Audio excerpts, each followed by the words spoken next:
When he was a teenager, his parents left sunny California, leaving behind the streets, the people, and the sounds, and headed into the deep wilderness of North Idaho.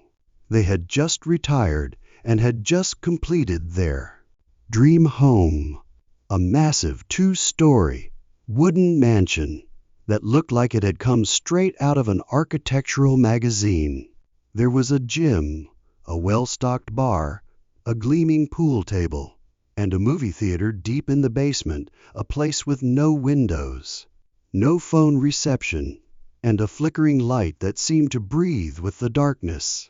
No neighbors, no cars, just the woods, and their oppressive silence a thick blanket over the senses. The woods enveloped the house, seeping into every crack in the door, into every sound. Remote, isolated, silent. It sounded like paradise, but the peace there was not natural. It was like something trying to fake it. At first there were little noises at night, footsteps in the basement, even though no one was down there. Then the lights in the yard flickering on and off every time he looked out the window. And the dreams, where he saw the woods not standing still. There was something in the woods watching them, and it didn't like to be disturbed. One dark night when his parents went out to dinner, the house was strangely quiet. No cars, no neighbors, just the deep woods covering everything, like a black curtain holding its breath. He took the opportunity to invite his girlfriend from school over. He was nervous, not just because of her, but because it was his first time managing the big house alone. He opened a can of beer, illegal, but no one noticed. Together they walked down to the basement, his hand hovering over the light switch. The dim yellow light bounced off the black velvet soundproof walls of the home theater. He picked Gladiator, a familiar choice. The big screen lit up, the bassy soundtrack booming through the speakers. The whole room shook slightly. They sat close together. The girl giggled when he slipped and spilled some beer on the carpet. Everything seemed normal, until it wasn't. Halfway through the film, a shadow passed the edge of the projection screen. So fast he thought he had imagined it. But then there was a click, like someone stepping on the wooden floor above. He turned to his girlfriend. She heard it too. They both held their breaths. A cold wind blew through the basement door, though everything was closed. A light in the corner flickered. Off, then on. Off. On. Then off. On screen, Maximus screamed in the middle of a bloody arena. Off screen, something brushed his hand. Cold. Very cold. He spun around. There was no one behind him. Only the back seat was shaking slightly. Near midnight, the instinctive fear struck like a blow to the chest. No sound, no movement, just a feeling of emptiness and wrongness. His heart began to pound, not because of the action movie, not because of the girl sitting next to him, but because something was wrong with the reality around them. After his girlfriend's intermittent laughter, behind the dim light from the screen, his survival instincts screamed. Some eyes were looking in from outside, from the darkness, from behind the glass. He turned his head slowly, just a little, not enough for the girl beside him to notice. Over his shoulder, he glanced toward the large glass wall behind the sofa, which overlooked the forest surrounding the house. Outside, there was only bottomless blackness. No stars, no reflections, just darkness, but not the natural kind of darkness. Something was hiding out there, not moving, not breathing, but there was a face, not human eyes, not a beast, something that didn't belong here, but was looking straight at him. In the blurry reflection of the glass, he thought he saw a third shadow, not his, not the girl's. It stood straight, thin, blurry, indistinct, as if it were only visible to someone sober enough to notice. The girl laughed at the scene, but he couldn't hear anything anymore. There was only a hissing silence in his ears, and the fear that was slowly closing in on his throat. It knew he had seen it. After seeing his girlfriend off to the car, he went back into the house alone, walking slowly down to the basement to turn off the lights. The television screen still flickered with the faint glow of the end credits, reflecting off the walls like unsteady ghosts. He walked toward the switch, his hand raised, then froze. He saw him, standing just outside the glass door, just a few feet away, moveless, skinny, covered in mud, as if he had just crawled out of the damp earth. His hair hung down like moss, crawling with tiny insects. The eyes were white, so wide they looked like they were about to tear, and his lips curled into a crooked smile, stretching to his ears. In his hand, a rusty knife, the blade glinting with the flickering light from the television. He tapped the tip of the blade against the glass. Tick, tick, tick. Soft, slow, but steady, as if knocking on the door of his mind. No words, no movement, only his eyes were fixed on him, as if he had been there all along, waiting for him to come back alone. Panicking, he stumbled back into the bar, his heart pounding in his chest. His hands groped in the darkness, searching for something, anything to defend himself. But before he could react, he was there, no longer outside the window. He stood right in front of the sliding glass door now, the light from the television reflecting off his face, stretching his smile as it split his skin. He didn't knock, didn't bang, didn't try to open it, just stood there, barefoot, muddy, chin streaked with dried blood or rust. His eyes were still wide, too wide, watching his every move like the eyes of a predator. They were less than a glass span away. He could see his breath forming a thin mist on the glass. He tilted his head slowly, as if listening to a song only he could hear. Then he raised his hand, no swinging, no threat, just drew a circle with his fingertip on the glass, gently, evenly, as if marking. His parents returned home a few minutes later. The car had barely parked when he rushed out, his face pale, his lips trembling. There's someone outside the window. He's got a knife. He's staring at you. Without a word of doubt, his father turned and headed straight for the gun cabinet. His movements were quiet, decisive, as if he'd been waiting for this moment. His mother stood frozen in the foyer. Her face was pale, her hands clutching the doorknob. "It can't be," she whispered, staring into space. "We locked the door." Then, very quietly, like a secret that shouldn't be spoken, she said, "There have been a few break-ins recently. The police haven't found any clear traces, but they described a person tall, thin, covered in dirt, barefoot, and always smiling." The house was silent. The only sound was the ticking of the clock and the sound of his father cocking his shotgun.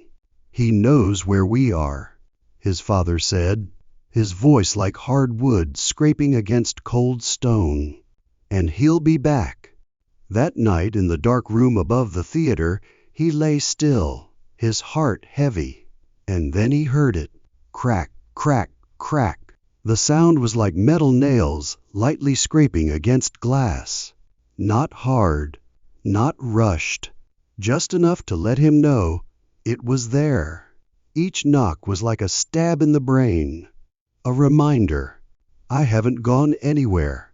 It lasted for hours, without interruption, without change, like a ritual.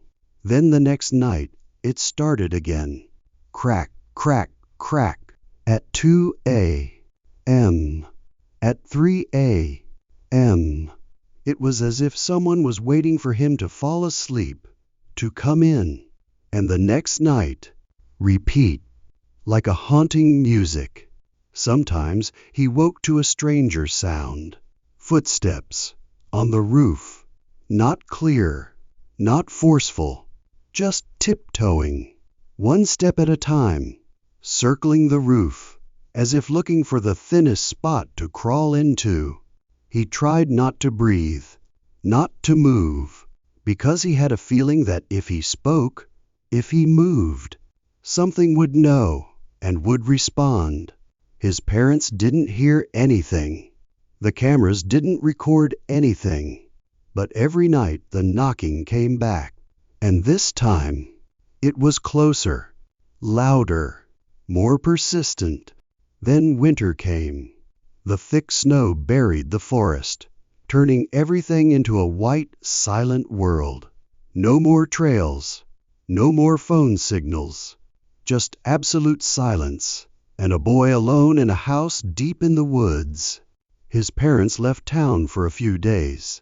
Before they left, his father handed him the shotgun, his eyes heavy. If anything strange happens, don't ask. Then winter came. The thick snow buried the forest, turning everything into a white, silent world.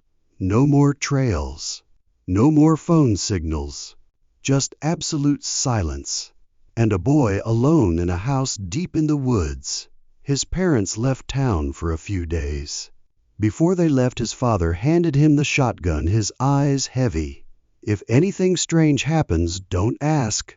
Just shoot. The dog remained in the house, a large old Rottweiler that barely barked. It just lay there motionless like a statue, until that night, when the footsteps began. Slap, slap, slap slowly, clearly under the deep snow on the porch. It couldn't be an echo. It couldn't be a wild animal. He sat up. A chill ran down his spine.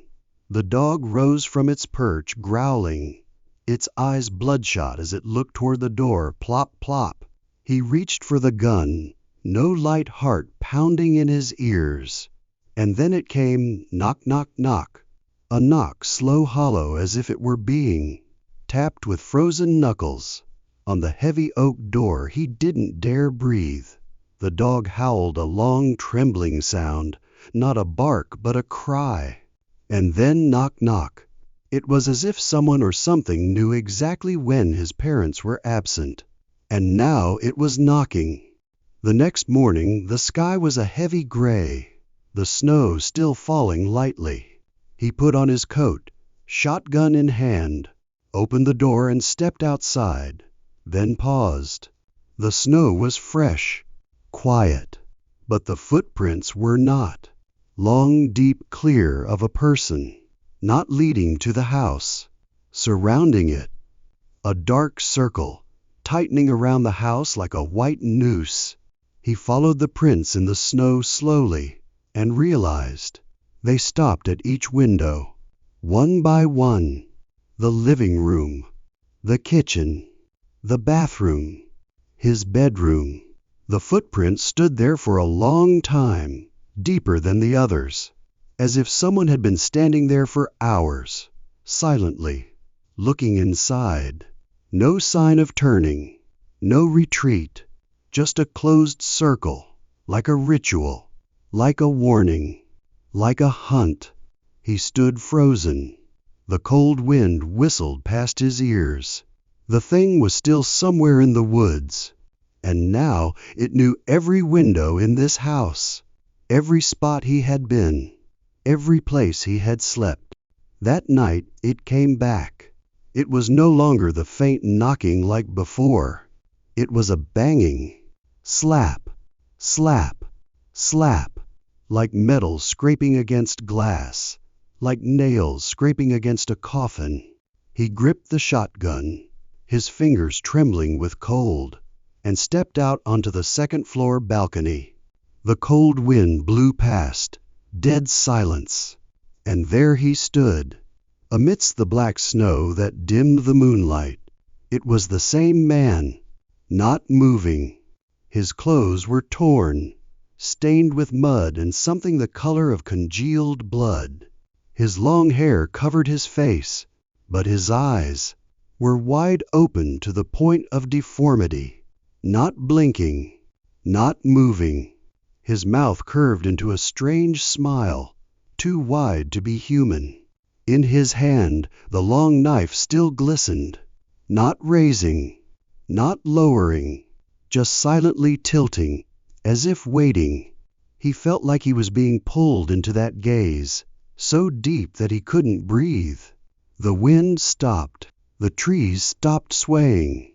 Not a sound, just him, and the distance between the two worlds. He didn't leave. He didn't move forward, just standing there, like he had always been standing there. Since before this house was built, he shouted, his voice trembling but determined. "I have a gun." No response. He didn't move. The figure was still standing there, in the middle of the black as asphalt forest, with a cracked smile that looked like it had been sewn together with a rusty needle. There was no choice. Bang!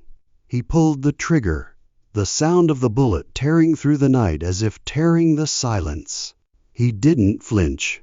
He didn't panic. He just slowly backed away, each step as if sliding on ice.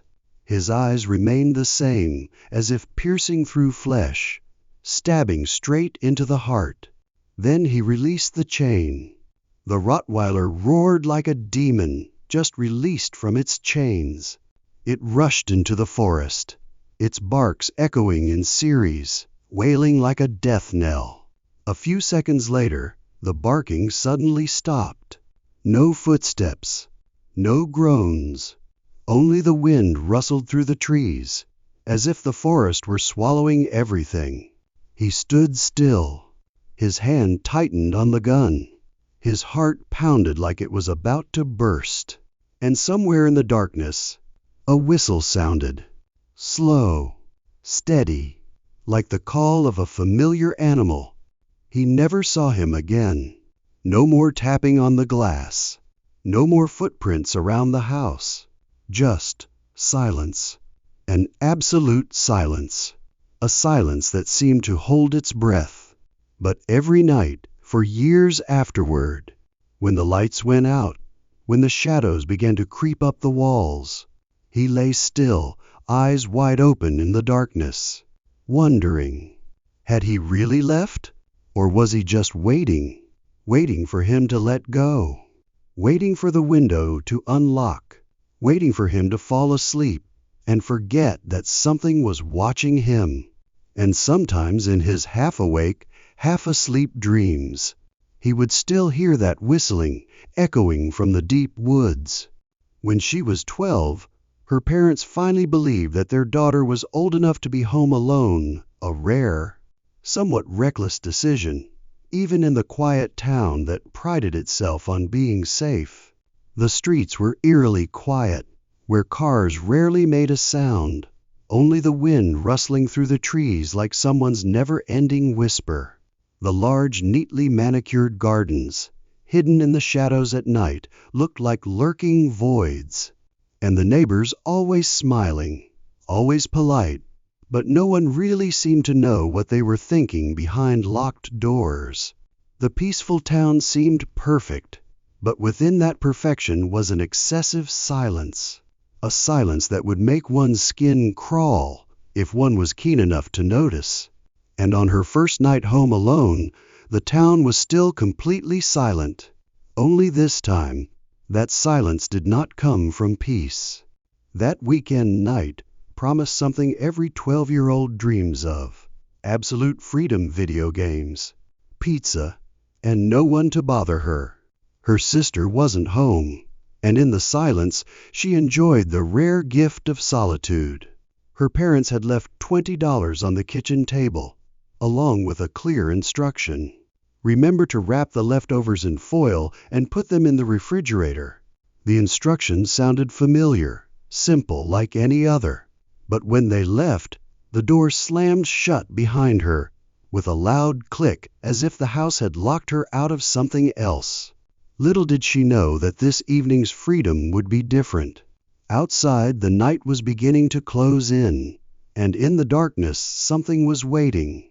Not pizza, not games, but it was a presence she couldn't name, only felt as a strange coldness creeping through the crack of the door, as if someone was staring at her from very close by.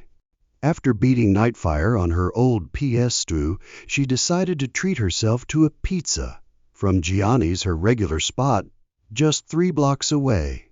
She placed her order, then turned back to the flashing screen, the dramatic music still playing. When the doorbell rang, the sound was deafening in the empty house. She opened the door. Standing before her was a tall, rugged-looking man in a dirty baseball cap and thick-rimmed glasses that were fogged up despite the perfectly dry weather. There was no delivery bag, no uniform, just a pizza box in one hand, and he stood still for a beat longer than necessary. He counted out the change slowly, 1 bill at a time, as if trying to prolong the moment. His fingers were thick. His nails were black. He smelled of sweat and grease. And then, as if he had just remembered something, he looked up, squinted into the house behind her, and asked, "Are you here alone?" The question was spoken lightly, but there was a layer of pressure in his tone, not concern, but calculation, as if he were weighing his options for action. She smiled awkwardly, took a small step back, and nodded without speaking. He handed over the pizza box, said nothing more, and simply turned and walked away. But as the door closed behind her, she could still feel his eyes, as if they were still looking through the wood, waiting for something. Only when she had locked the door, drawn the blinds, and turned on all the lights in the house did she realize. She didn't remember hearing the car leave. Inside the silent house, she ate exactly 3 slices of pizza, as usual, no more, no less than carefully wrapped the rest in foil, and put it in the refrigerator, as if something would go wrong. Then she disappeared upstairs into Agent Under Fire. The room was lit only by the flickering blue light of the screen. Outside, darkness had engulfed the neighborhood, and the sound of cicadas was replaced by an unnatural silence. She played for hours, the clock ticking away. Every other sound seemed to be pushed out until, exactly at 11 p.m., the doorbell rang again. It was shrill and unexpected, ringing in the middle of the night like a call from somewhere it shouldn't be. Her hand on the remote froze. Her heart was pounding. No one had said they were coming. No one had called. And she knew her parents wouldn't be home for a long time. The silence that followed the bell was even more terrifying than the initial sound. No engine, no retreating footsteps. Just a heavy waiting out there, invisible, taut as a bowstring. Then, a soft knock on the door. 3 beats. Slow. Deliberate. Thinking her parents were home earlier than expected, she called downstairs, her voice trembling slightly. "Dad? Mom?" But no familiar voice answered. Instead, a voice called out from outside the door. "Hey, I need help. Can I borrow your phone?" Thinking her parents were home earlier than expected, she called downstairs, her voice trembling slightly. "Dad, Mom?" But no familiar voice answered. Instead, a voice called out from outside the door. "Hey, I need help. Can I borrow your phone?" The voice wasn't loud. It wasn't angry, but there was something wrong. Too calm, too steady, as if it were being rehearsed. Fear gripped her chest. She didn't dare go near the window, didn't dare pull the curtains, didn't dare look to see who the voice was coming from. With trembling feet, She turned and ran upstairs. Each step seemed to drag on heavy cold under the handrail. Below, the other person's voice was suddenly urgent. "Wait, please. I need help, please." Then there was the pounding on the door. Urgent, urgent, like a drowning man, grasping for the last thing that floated. But there was no real panic, no real desperation, just a steady echo, each word emphasizing a role he had learned long ago. She rushed into her bedroom, slammed the door, turned the lock. Outside, the world was no longer as peaceful as it had been when her parents had left. Now the house itself was becoming a trap. She dashed into her parents' bedroom, her feet slipping on the carpet as she hurriedly reached for the landline phone on the nightstand. Her hands shook as she dialed. One ring, then two. Her mother's voice came, soft and languid, still tinged with the alcohol from dinner. "Hello? What's up?" But just hearing her daughter's voice, just those first few shaky words, her tone changed. Sharp, sober, as if the hangover had been ripped away by a mother's instinct. No words of comfort, no questions about what was happening. The first words out of her mouth were, "Does he know you're alone?" Silence answered for a few seconds. She didn't speak, didn't need to. The silence was obvious. On the other end of the line, a glass clanged softly on the table. Her mother was standing up, and she, for the first time, actually felt like she wasn't just afraid. She was being watched, targeted. As she was talking to her mother, trying to keep her composure through her labored breathing, a very faint sound made her blood freeze. The sound of the backyard gate opening, slowly, squeaking like someone trying not to reveal their presence. She stopped. On the other end of the line, her mother heard it too. Her voice changed instantly, no longer fearful, only commanding. "Turn off all the lights. Don't make a sound. Lock the door. And don't leave the room. Someone's coming in." She turned off the light. The room was instantly plunged into darkness. She locked the door, then stepped back, the phone still pressed to her ear like a last lifeline in the night. And then from downstairs came the sound of a door opening. Not the door she'd been waiting for her parents to return to, but the door that no one should have a key to. Footsteps began to echo, heavy, thumping against the wooden floor, echoing like a heart beating in an uproar. They moved slowly through each room. Each opening, each groaning hinge echoed in her head like metal scraping against bone. Then, the footsteps stopped right in front of her door. The knob turned. Once, twice. A stronger force, a click, the bolt held. A suffocating silence. She thought she could hear the stranger's heartbeat on the other side of the door. And then the worst part, not leaving right away. He stood there, silent, waiting, as if he knew she was inside. He could feel the fear seeping through the darkness. Finally, after a terrifyingly long time, the footsteps continued, fading away, but not rushing, not giving up. The police arrived only a few minutes later, but to her, the time seemed endless, each second compressed into a suffocating staleness. No sirens, no engines. They approached the house like organized shadows, slipping silently through the unlocked back door, and the sliding door that was still ajar, the cold gap.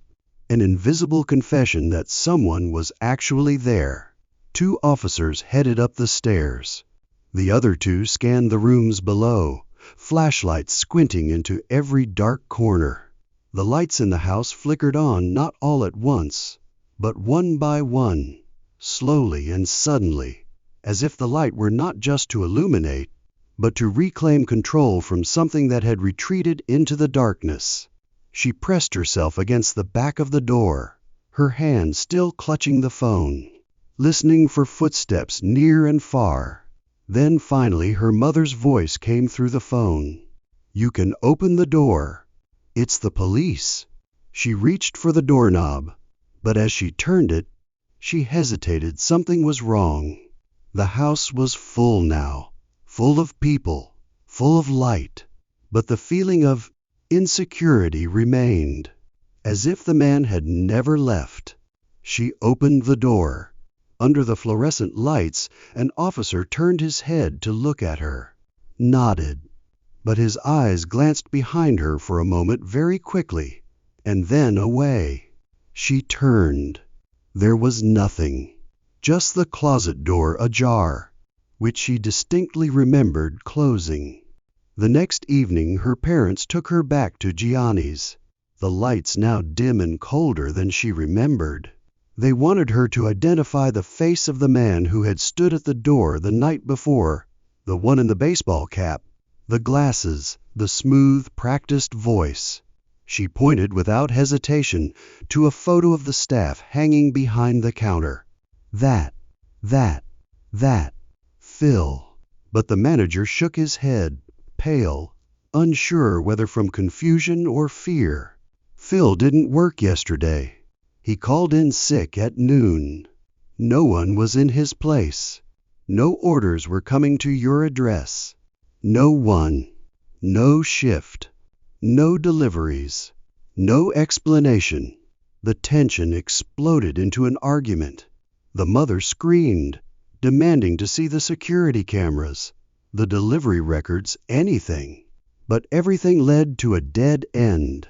The tapes. Failed. The data. Not found. They left the restaurant in a heavy silence. No one said it, but all three knew. He had not just walked through their door, he had walked out of all records. The police could do nothing. No one was hurt. No evidence of a break-in. No one but her had seen his face. The lawyer refused to take the case. No case, no charges. Just a lapse in memory. A blurry crack not tight enough to hold anything. But memory didn't need evidence to exist.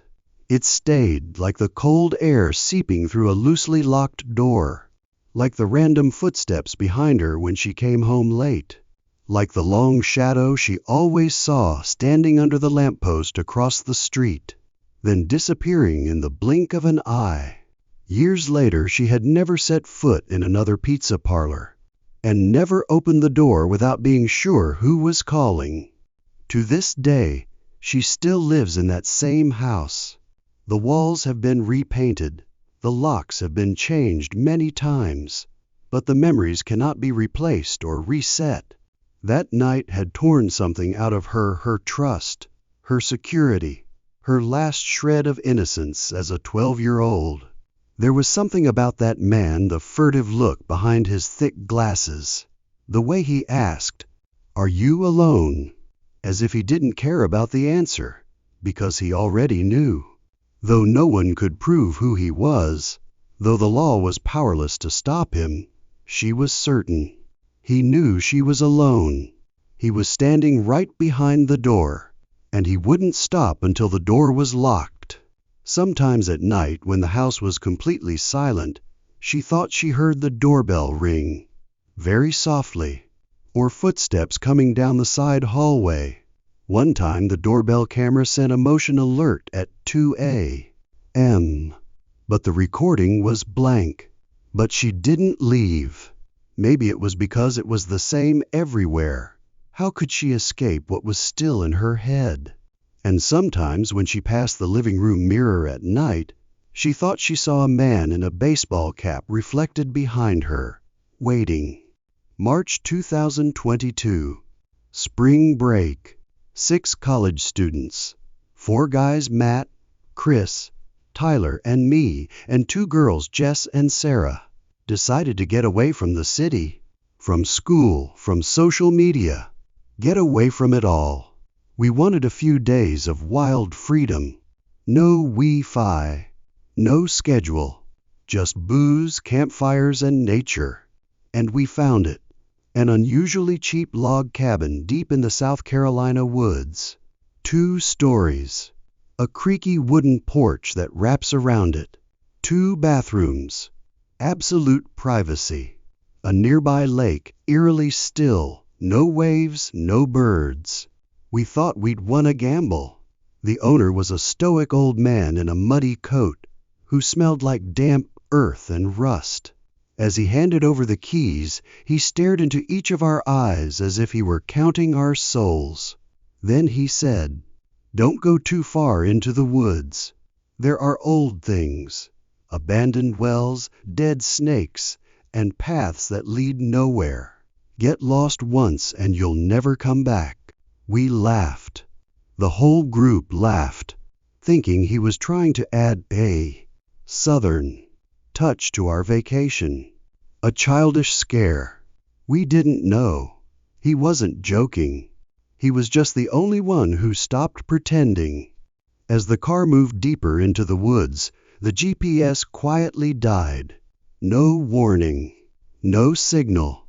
Just the sound of the tires crunching on the dirt road, which narrowed with each passing meter. On either side, the jungle seemed to thicken, as if closing in behind them. The light filtering through the foliage was blocked, condensing into strange dark green patches on the hood. No one said anything. Only Matt chuckled softly, nervously. Maybe it's some kind of Blair Witch vibe. And then they saw it, the cabin, standing there, as if it had been forgotten for decades. No longer the warm look it had in the pictures, just a mass of rotten wood, covered in black moss, the windows opaque like blind eyes that hadn't been opened in a long time. A torn curtain swayed inside, despite the lack of wind. No one spoke for a few seconds. Even Jess, always the most eager, only said, in a small voice, "Yeah, they must have a filter on their camera." The damp stench hit them as they got out of the car. Not just rotten wood, but something old and stale, like the sweat of the earth after a slow death. A small bird fluttered off the roof, revealing a dark hole beneath the fallen tiles. They didn't look. No one wanted to. But like any group of young college kids who thought themselves invulnerable, they laughed, carried their things inside, divided their rooms, and cracked open beers. As they clinked glasses, no one noticed that from the edge of the woods, among the dead trees, something or someone was staring, without blinking. The first night they were carefree, grilling meat on the porch, playing music on a Bluetooth speaker, laughing loudly while playing drinking cards. The fire crackled, the smoke rose, the yellow light fell on everyone's faces, cheerful, warm, alive. It was as if they had woken the place up, pulled it out of a long, silent sleep. But then, around 11 o'clock, the cold settled in like a damp blanket. No warning, no wind, just something that seemed to slide through the air, silently, heavily. They went inside, and only when they closed the door did they realize the forest had completely disappeared from sight. It wasn't dark, but a deep, dense darkness that swallowed up all light. The porch light was on, but the light only bounced back just before the steps, as if blocked by something in the forest. The trees seemed to be moving closer, pressed around the cabin like a cold embrace. No insects, no wind, no sound at all, just a false silence, like when you walk into a room and realize something is listening to you breathe. Sarah laughed, but her voice was dry. "It's like we're buried underground." No one answered. Matt quietly closed the curtains, and behind him, out there, in the bottomless darkness, there was a pair of eyes that never blinked. Around 4:15 a.m., he woke with a start, not knowing why. No nightmares, no loud noises, just a suffocating feeling, like something was watching him in the dark. His heart was pounding. The bedroom was cold. And then the sound began. Tap, tap, tap. Not the heater, not the plumbing, not insects, but something alive, purposeful, like fingers, tapping the glass. He turned his head, his eyes landing on the window next to his bed, and there, almost pressed against the glass, was a face, pale, almost luminous in the dense darkness of the forest, hair disheveled, as if torn by wind and claws. No shirt, pale skin stretched taut over ribs that stuck out like thorns, mouth open, hazy breath blowing against the glass, leaving a damp, moldy trail. His eyes were wide, unblinking, no anger, no sadness, just emptiness, a dead emptiness, as if he had stood there for hours just watching him sleep. And he continued, click, click, click, not fast, not hard, but precise, as if counting the time he had left. He couldn't move. He couldn't scream. Only one thought repeated over and over in his head. He knows I'm awake. He's been waiting for this exact moment. In a panic, he whispered, Matt, once, then twice. His voice trembled like the wind blowing through the crack in the door. Matt, who had fallen asleep on the sofa just outside the bedroom, turned slightly, his eyes narrowing in his sleep. But when he pointed a trembling hand toward the window, his voice choked up. There's someone. Matt jumped up. The moment Matt's eyes caught the figure clinging to the glass frame, he was still standing there, not retreating, not blinking. Matt screamed. The noise knocked over the coffee table, and beer cans rolled to the floor. The sound of metal hitting wood echoed through the dark house like a death knell. Matt rushed toward the door, his hand reaching for the flashlight near the window. At the same time, the porch light turned on. A pale beam of light penetrated the glass. But the face was gone. No footsteps, no rustling of leaves. There was only a thin mist in the woods, and someone's breath on the glass. Matt stepped out onto the porch. It was quiet. No one else. Just the woods. And darkness. The kind of darkness so thick you could hear your own heartbeat. He turned to look at Matt. Matt looked back at him, his eyes lost, his resolve gone. No one said anything, but they both understood. He didn't run. He hid. He waited. The next morning they tiptoed around the house. Bare feet, not a single shoe print, clear toe prints, everywhere surrounding the house like a sharp, inextricable ring of blades. There were footprints in every window, even the small window in the upstairs bathroom, so small that it seemed impossible for anyone to get through. It was no accident. It was intentional, a silent, chilling warning. They looked at each other, fear creeping into their eyes. They should have left by now, but pride and stubbornness held them captive, keeping their feet from leaving this deadly place. Silence reigned, only the sound of increasingly rapid breathing and longer, more eerie shadows around the cold house. The second night began as usual. The fire flickered, the music played softly. The glasses were raised, but the atmosphere was different. The energy was as tense as a string, every laugh now tinged with fear. The girls huddled close together, their eyes always looking in all directions, searching the darkness as if waiting for something. Chris never let go of his hunting knife, the sharp blade visible in the firelight, the only shield between them and the invisible danger. When they finally got back inside, the silence was suffocating. Every door, Every window was locked. They used everything they could, chairs, tables, cabinets, to block every pane of glass, erecting makeshift walls to block out whatever was waiting out there. Outside, the night was thick, like an untouchable beast, lurking, watching, waiting. Around 3:30 a.m., Matt crept quietly toward the kitchen. In the quiet hallway, he whispered the narrator's name, his voice trembling slightly as if afraid someone would hear. The narrator and Sarah quietly approached the hallway door, their hearts pounding in their chests, and then froze. In the kitchen, a strange figure stood there, naked, in front of the cold, glowing refrigerator.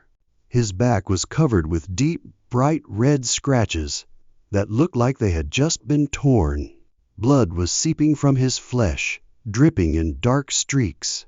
He did not stand upright, but swayed gently like a sleepwalker, moving slowly, erratically, not belonging to the real world.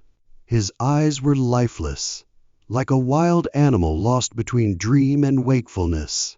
All three of them were frozen in that moment, not daring to breathe loudly, not daring to do anything more than pray that the darkness would swallow them all. They turned on the hallway, light a blinding light that did nothing to dispel the darkness in their hearts. The man had disappeared without a trace.